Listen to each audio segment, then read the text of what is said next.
Welcome back. मैं आपका सुशील sir स्वागत करता हूं आप सबका आपके अपने YouTube channel fundamental classes Bareilly में। और दोस्तों आज हम बात करेंगे फ्यूचर परफेक्ट टेंस की। इससे पहले हमने प्रेजेंट के चारों टेंस और पास्ट के चारों टेंस, चाहे वो इंडेफिनिट हो, चाहे वो कॉन्टिन्यूअस हो, चाहे वो परफेक्ट हो, चाहे वो परफेक्ट कॉन्टिन्यूअस हो, सेपरेट वीडियो अपलोड कर दी। अगर आपने उनको नहीं देखा है तो आप पहले उनको देखिए और स्टेप बाय स्टेप आगे चलिए, क्योंकि स्टेप बाय स्टेप आगे चलेंगे तो हर एक कॉन्सेप्ट आपके लिए क्लियर होता चला जाएगा। और अगर स्टेप बाय नहीं चलेंगे तो कोई भी कॉन्सेप्ट आपका क्लियर नहीं होगा। आज हम बात करेंगे फ्यूचर परफेक्ट टेंस की। दोस्तों ये टाइम जो है, ये समय जो है वो बहुत ज़्यादा इंपॉर्टेंट है प्रत्येक विद्यार्थी के लिए। ये समय हमारी गलतियों को दूर करने का है, क्योंकि ये समय हमको मिला है तो बैठे बैठे सारी गलतियां जो भी हैं, हमारे जो वीक पॉइंट हैं, हमें उनको स्ट्रॉन्ग करना है और स्ट्रॉन्ग करते हुए उन्हें आगे बढ़ना है। इसीलिए मैंने टेंस की सीरीज को दोबारा यहाँ पर कवर किया है। तो आज हम बात करेंगे फ्यूचर परफेक्ट टेंस की। तो हम सबसे पहले फ्यूचर परफेक्ट टेंस के बारे में जानते हैं और जानने के लिए हम सबसे पहले लेते हैं इसकी पहचान।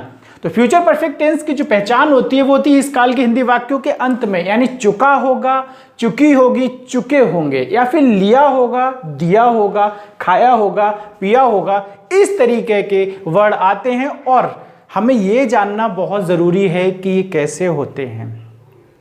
जनरली होता क्या है कि हम यहाँ पर हैं, हम अभी प्रेजेंट में हैं और बैठे बैठे हम कुछ सोचते हैं आगे के बारे में, यानी फ्यूचर के बारे में सोचते हैं और ऐसा सोचते हैं कि वो कार्य समाप्त हो रहा होगा।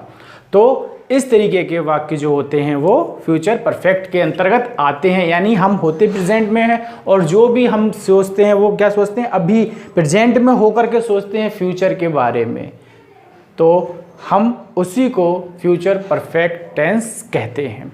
हम बात करते हैं इसकी हेल्पिंग वर्ब की, और इसकी हेल्पिंग वर्ब जो होती है वो होती है विल हैव। क्यों होती है?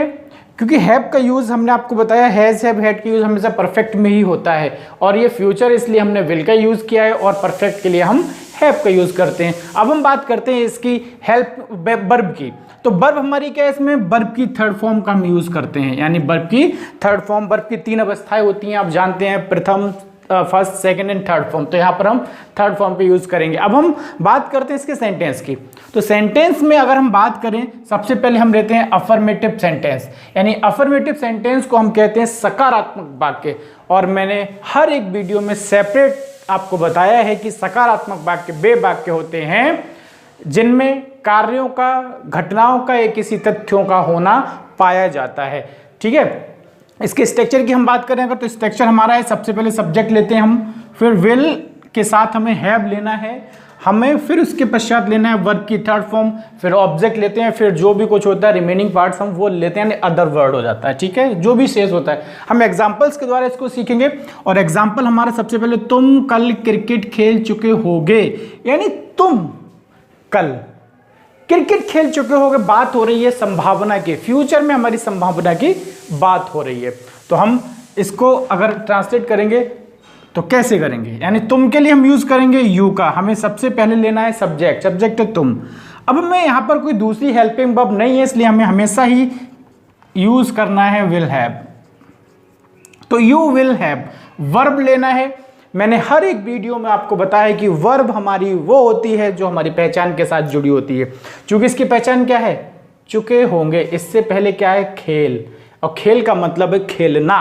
ये भी मैंने बताया कि वर्ब में हमेशा ना नी ने लगाना होता है। ठीक है, तो खेलने के लिए हम यूज करते हैं प्ले का, और प्ले की थर्ड फॉर्म होती है प्लेट। तो यू विल हैव प्लेट, बचा क्या, क्रिकेट। और कल के लिए हम यूज करते हैं टुमारो का। मैंने आपको बताया कि यदि हमारा बीता हुआ कल होगा तो हम यस्टरडे का यूज करेंगे, और ये हमारा क्या है, आने वाला कल है, तो हम टुमारो का यूज करते हैं। अब हम बात करते हैं नेक्स्ट सेंटेंस की, बे आ गए होंगे या फिर बे आ चुके होंगे। तो बे के लिए हम यूज करते हैं दे का। अब हमें लेना है विल और हैव। तो दे विल हैव आने के लिए कम होता है, कम की थर्ड फॉर्म भी हमारी कम ही होती है। तो दे विल हैव कम। अब हम इसके लास्ट सेंटेंस की तरफ चलते हैं। लास्ट सेंटेंस हमारा, बच्चा सो चुका होगा। तो बच्चे के लिए हम यूज करते हैं चाइल्ड का। The child will have. अब सोने के लिए वर्ब हमारी है सोना, और सोने के लिए हम यूज करते हैं स्लीप, और स्लीप की थर्ड फॉर्म होती है स्लीप्ड। तो इस तरीके से हमने सीखा इसके अफर्मेटिव सेंटेंस। अब हम बात करेंगे इसके निगेटिव सेंटेंस की। मैंने हर वीडियो में आपको यह बताया है कि निगेटिव सेंटेंस को हम कहते हैं नकारात्मक वाक्य, और नकारात्मक वाक्य वे वाक्य होते हैं जिनमें तथ्यों का, घटनाओं का या कार्यों का होना नहीं पाया जाता है, और इसमें नहीं शब्द का प्रयोग होता है।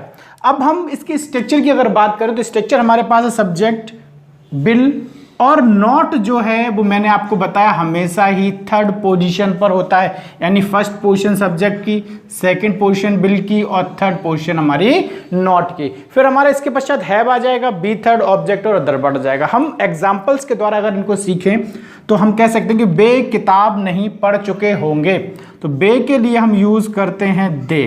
भाई विल का यूज करना, और थर्ड पोजीशन पर हमें नॉट लगा देना है बिना कुछ सोचे समझे, यदि वाक्य में नहीं दिया है तो दे विल नॉट। अब हमें लेना है हैव। मेरे बच्चों बहुत ध्यान से आपको समझना है, तो they will not have. Verb लेना है, वर्ब क्या है देखिए, पहचान हमारी चुके होंगे, से पहले क्या है पढ़, और पढ़ का मतलब होता है पढ़ना, और पढ़ने के लिए हम क्या करते हैं रीड, और रीड की थर्ड फॉर्म भी हमारी रीड ही होती है, तो they will not have read the book.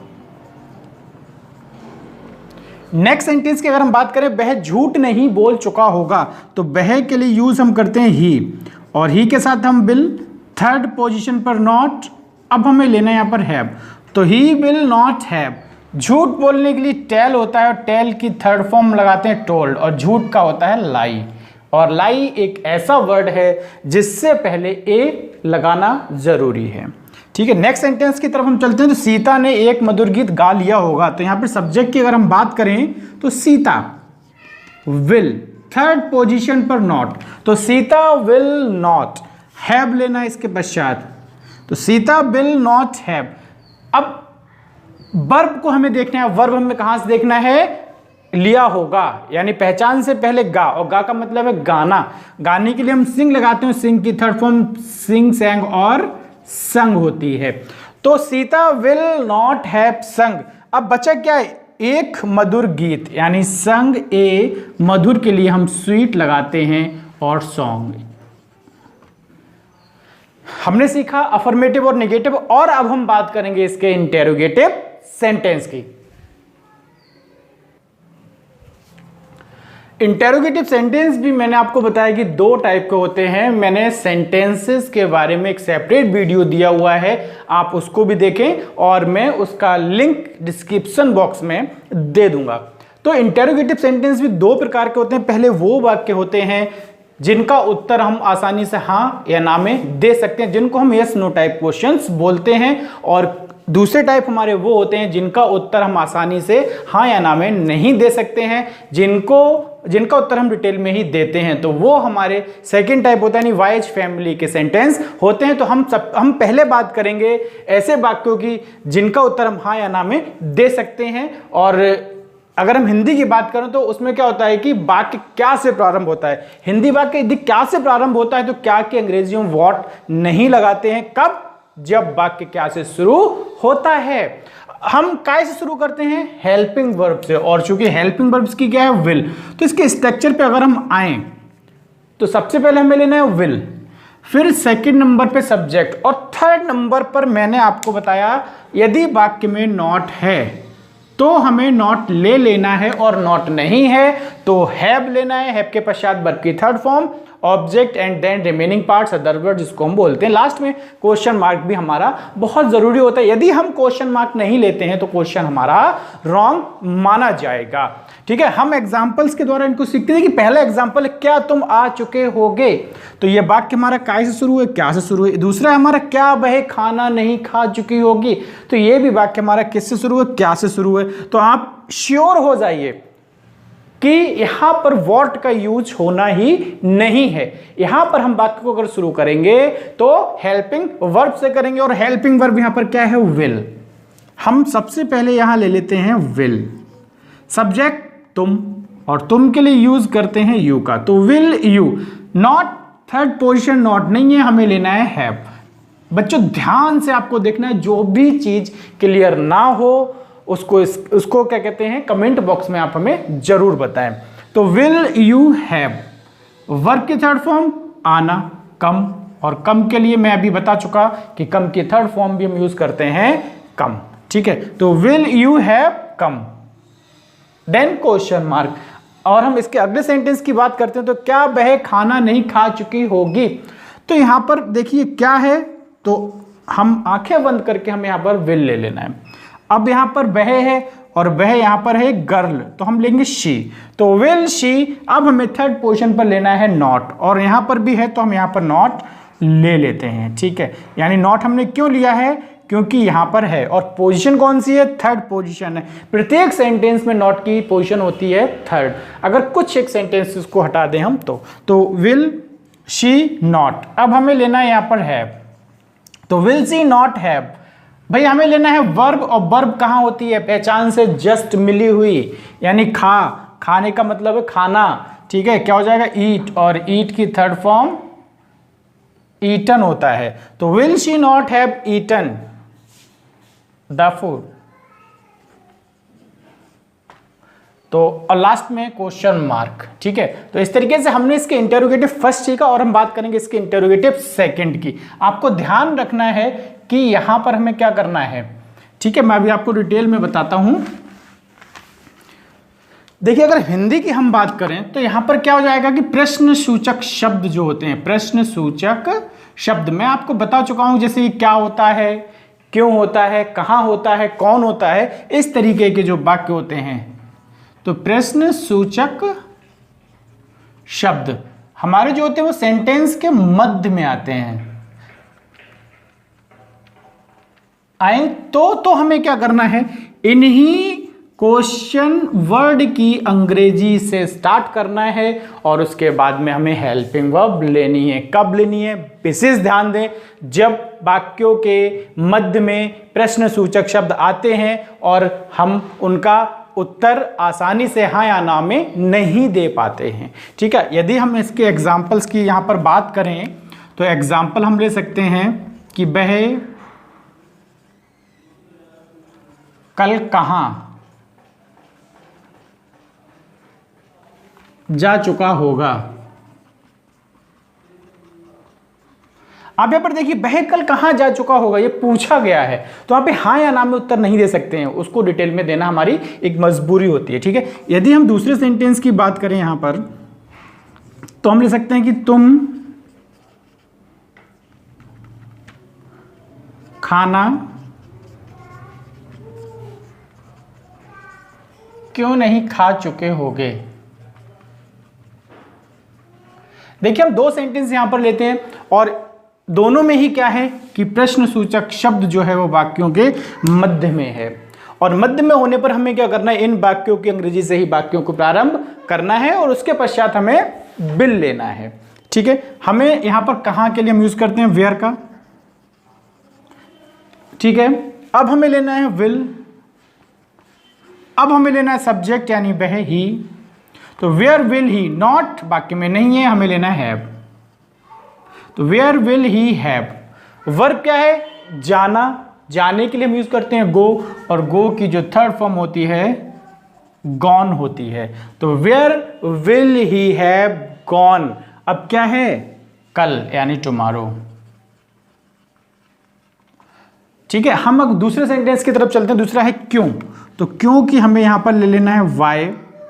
अब हमें विल लेना है, ठीक है, वाई विल। अब सब्जेक्ट लेना है, सब्जेक्ट क्या है, तुम, तो यू, नॉट है हमारा, यहां पर नॉट लेंगे। अब हमें लेना है हैव, तो why will you not have. खाने के लिए ईट का यूज करते हैं, और ईट की third form eaten the food. यहां पर एक बात ध्यान देने वाली ये है कि अभी तक हमने जितने भी सेंटेंस बताए उनमें यदि नॉट का यूज हुआ है तो थर्ड पोजीशन पर हुआ है, लेकिन जब हमारे इंटेरोगेटिव वाई फैमिली के वाक्य होते हैं तो वहां पर हमारा थर्ड पोजीशन पर होता है, जैसे कि इस वाक्य में हुआ है। तो इस चीज का हमें बहुत ध्यान रखना है। और अंत में यदि आपको सारा कॉन्सेप्ट समझ में आया हो तो हमारी वीडियो को लाइक जरूर करें, शेयर करें, और कोई भी प्रॉब्लम यदि है तो कमेंट में हमें ज़रूर बताएं। और हाँ, हमारा एक नया चैनल है फंडामेंटल क्लासेस 2.0, तो उसको आप ज़रूर ज़रूर सब्सक्राइब करें।